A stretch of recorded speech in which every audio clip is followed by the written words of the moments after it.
under the shade of Kenneth Kaunda.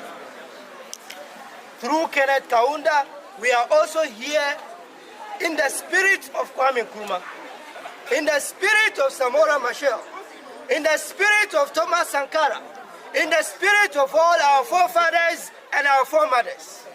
And we have declared, this is an African people's declaration, that we no longer recognize the 1884 borders that were created by colonial thieves, who created those for the purpose of stealing our resources, raping our women, killing our babies. The longer we entertain these borders, the more legitimacy we give to that thought of even stealing our resources. This declaration does not require validation by anybody.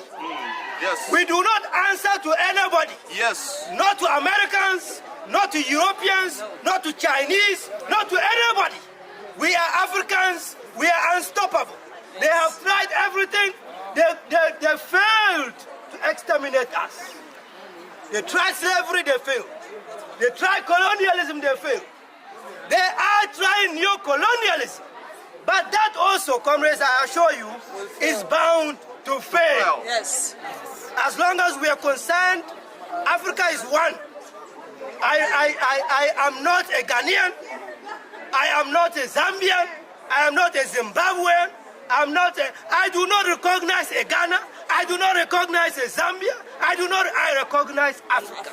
Yes. One Africa, one passport. One passport, one citizenship, one currency, one military command, one central bank of issue, one communication system, one people, one destiny. That is the Africa that we want. And we are here not to beg for it. We are declaring it as of rights. And it is ours to do so. Nobody has the right to sit in Berlin and declare Africa divided. We have the right because this is our land. This is the land of our ancestors. This is the land of our fathers and our mothers. This is the land of our spirits.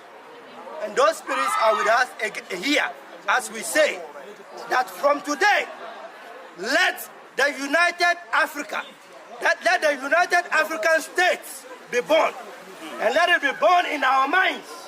Let it be born as we go back to schools, on campuses. Let it be born as we go back to markets. Let it be born as we are in the barber shops. Let it be born as we are at taxi ranks, in the trucks. Let it be born as we are flying in the beautiful skies of Africa. Let us not rest because our detractors are working overtime. We must not rest. But we must be sure that what we have started will end in victory. Will end in victory. Our comrades usually say, "A luta continua." Continua. Victoria acerta. É certa. But I want to say, "A luta mas finito." Our struggle will finish in victory. And it must finish in victory. We cannot remain as second-class citizens of the world forever. Civilization started in Africa. All these so-called philosophers learned philosophy in the commercial African civilization. Kush, Nubia, all these started civilization. And we are claiming, standing on the shoulders of giants, that this is the Africa we want. We hereby call officially on the government of Zambia to remove all visas for all Africans traveling to Zambia. We call on all African governments to remove all visas because it does not make sense for us to need visa to travel in our own continent. This is a continental affair. This, as we are marching today, our comrades are marching in Kenya, some are marching in Ghana, some are marching in Nigeria, some are marching in Malawi, some are marching everywhere. This is a fire that is catching on. And nobody has the power to stop an idea whose time has come. Borderless Africa, the time is now.